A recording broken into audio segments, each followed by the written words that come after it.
Why are you taking a picture of me? I'm not taking a picture of you. I'm videoing. B-roll, bro.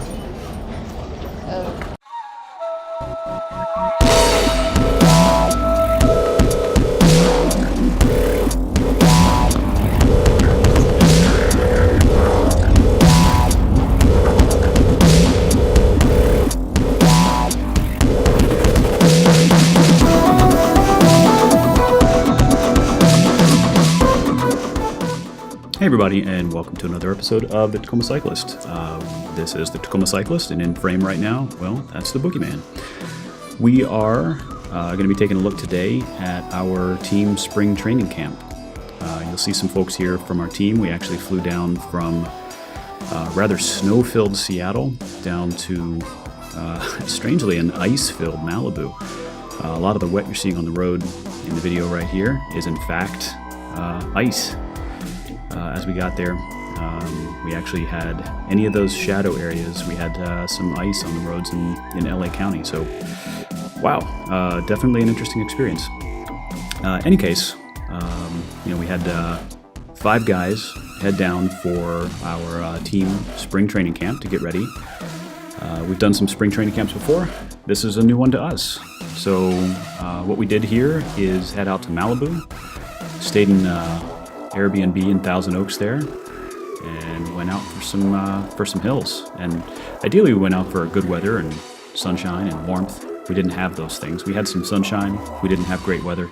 Overall, we didn't have some warmth, but you can definitely see we got in some good hills. We did this as part of a group with a company called Cycling Escapes. They've got some USAC sponsored camps that they put on, and you can see here that we did one of their hill training camps. I recommend these guys a lot. Rich and Erica, they put on a great team camp. Very affordable overall, and very well worth it, in fact. So while this was part of a larger tour, we kind of co-opted it ourselves for our own team rides, in a positive way. We didn't, I hope we didn't detract from those other folks that showed up as well. We did have some wonderful folks that showed up. It's kind of a small world. I actually met some folks there that I've ridden with in the past in Seattle. There were a lot of people from the Pacific Northwest also probably trying to escape the weather. What we're looking at here is kind of a day one of our training camp. We were there for 5 days, excluding travel days, taking apart, putting together bikes, and had an opportunity to do a lot of hill climbing on every single one of these days. The Boogeyman and I are probably the climbers on the team, so this was our element. And, some of the other guys were probably cursing at us most of the time, but it was still a blast. So beautiful vistas here in California. We were in the Malibu area, pretty much between the Pacific Coast Highway, PCH, and up into Thousand Oaks. For most of our rides, that was kind of the west or southwest end, and then we'd occasionally go into the east side as well. So you're seeing Encino Canyon Road and you're seeing Decker Road on day one. Those are our big ones. We had to be a little careful. We had to change the routes that we had planned simply because of the ice and the weather, and because there were some massive mudslides. You may see through some of these videos here. There's a lot of dirt and mud all over the roads. There were some massive fires in this area. You'll see some burnt down houses and burnt down woods and other forestry areas. And it's really sad. It's really tragic. Some really massive fires in the Southern California area, and that leads to mudslides, especially when you have cold, heavy rain days.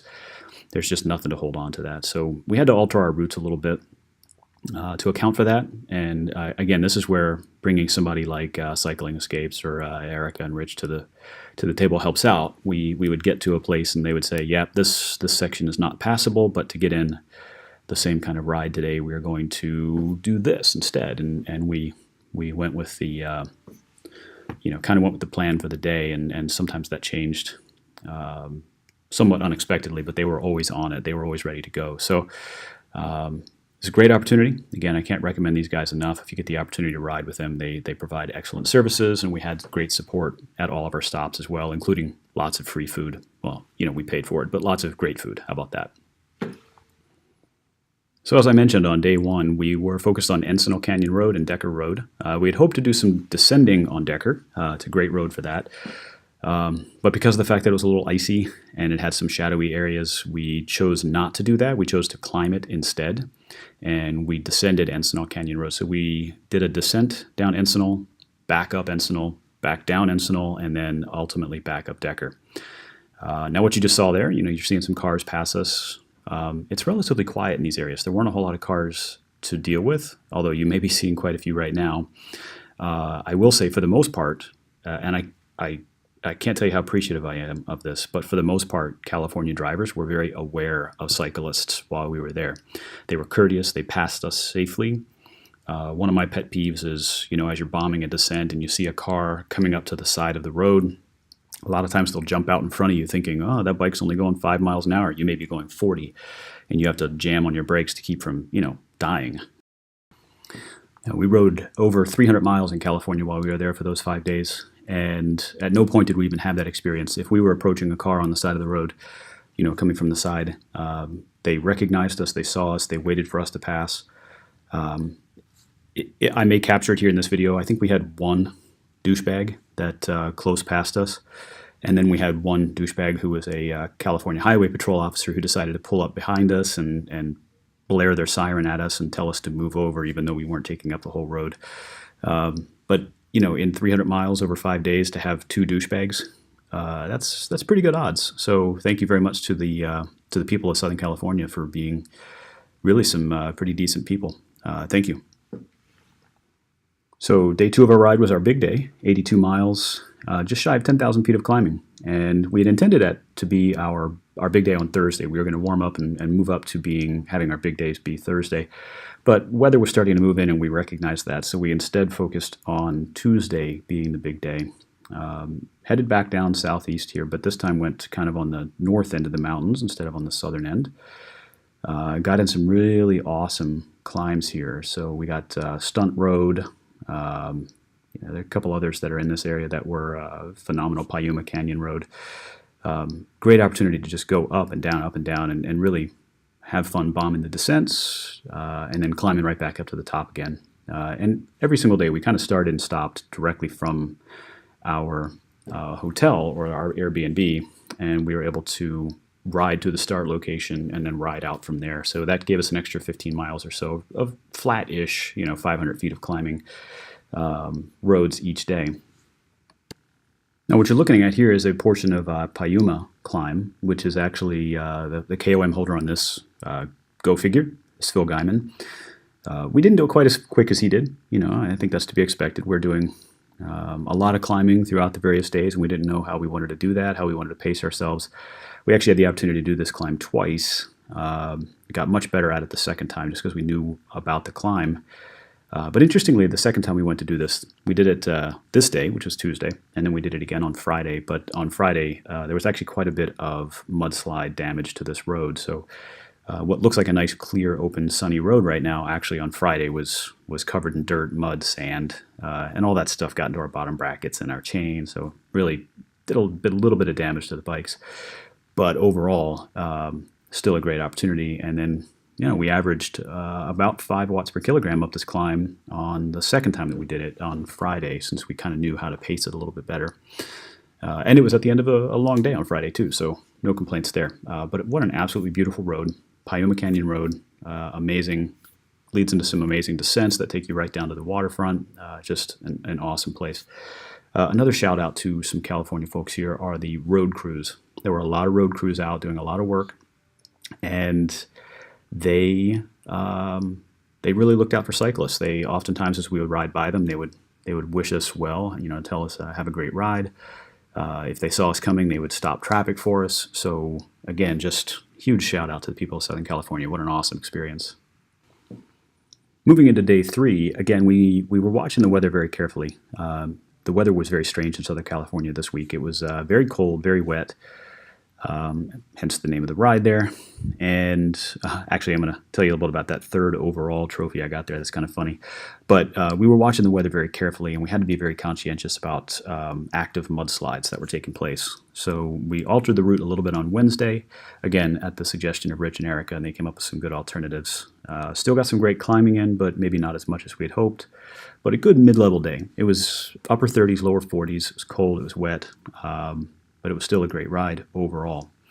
Now, if you haven't ever done one of these team training camps before, I would, first of all, strongly recommend it. I'll show you here in a moment the fitness increase that both the Boogeyman and I got from doing this type of team training camp, totally well worth it.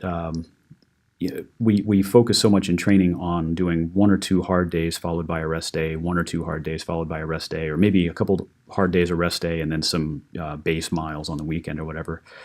But every once in a while, it's not a bad idea to really stress the body beyond what you think it's capable of, and you'll find that it's actually capable of a lot more. Of course, you want to incorporate rest, you want to incorporate great nutrition, but pushing that body a little bit farther, you'll see the gains from that, and especially going into race season. You don't want to peak for race 1. Maybe you do if it's your A race, but you probably don't want to peak for race 1. But being in really good form a couple weeks ahead of race 1, giving yourself some time to taper off a little bit going into that first race of the season really helps out a great deal. And that's exactly what this team camp did for us, is really give us the opportunity to stress the body a bit, come back, do some taper, and then get ready for the season overall. Plus, it's just really good for the mind to get out and ride with some friends, with some teammates. If you don't know the teammates as well, it's a great opportunity for you to get to know them a little bit better. And then that always helps in race season when you're actually racing with these folks too. So I can't stress this enough. Maybe if you can't go to Southern California for this, at least go somewhere else. Find an Airbnb where 4 or 5 of your teammates or more can get together and just ride. And sure, the weather might suck, but the weather's probably going to suck in early season races anyway. It'll only prepare you for it.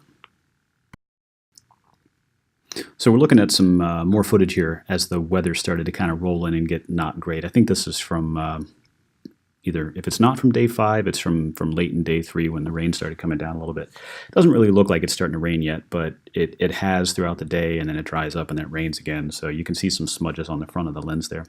You're also going to see a lot of debris in the roads here too, and that's just because if you look on the left here, you see those rocks, you see that loose dirt.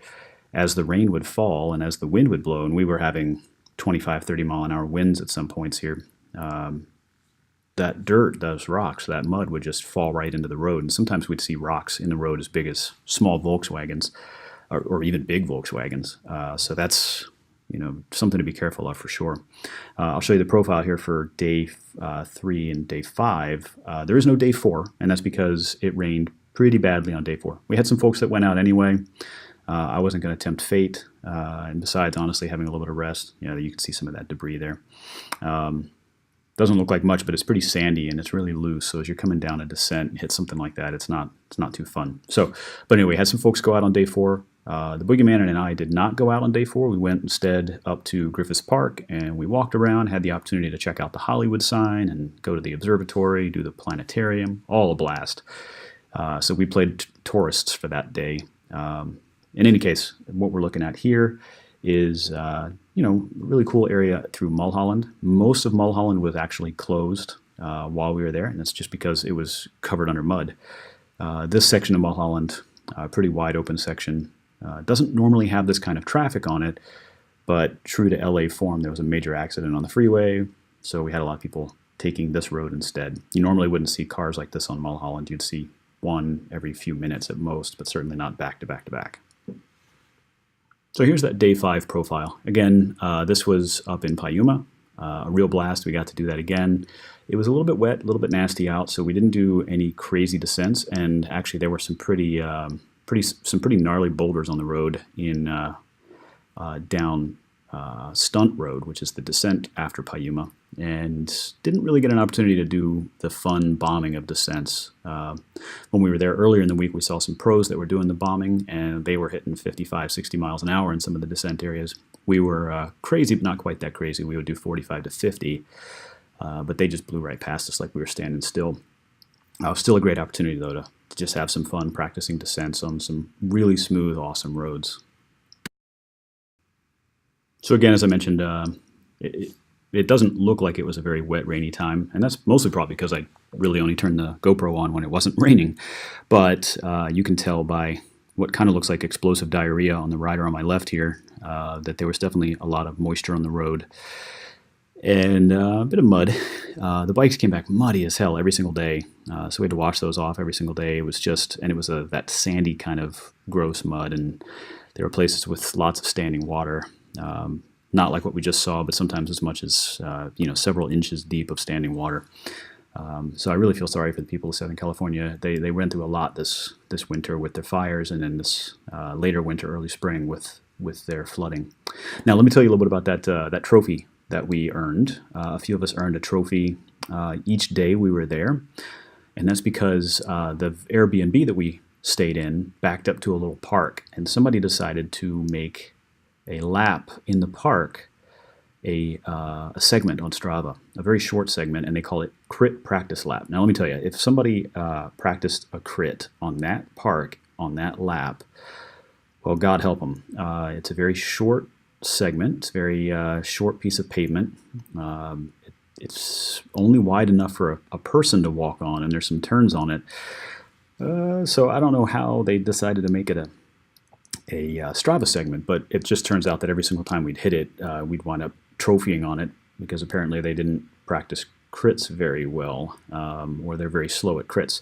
So it's great to go down to training camp in Southern California, where some of the kings of the road live, and walk home with a trophy, third place trophy after day one. It's kind of a blast. But unfortunately, we didn't really earn anything there, so sorry about that.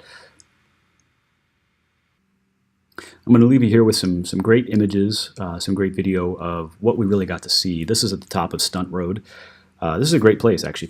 If you happen to be in the Southern California area, you're going to be able to climb this. I can't remember the name of this road that's right in front of us here, but off to the right is Stunt Road.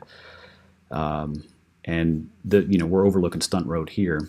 Just an absolutely beautiful place to ride. And this is where a lot of cyclists, they get to the top of this climb and they just kind of park here. There's some great places to stand, and frankly some great places to pee too. So beautiful area, Stunt Road, Payuma Climbs, amazing space. So just leaving you with that little bit of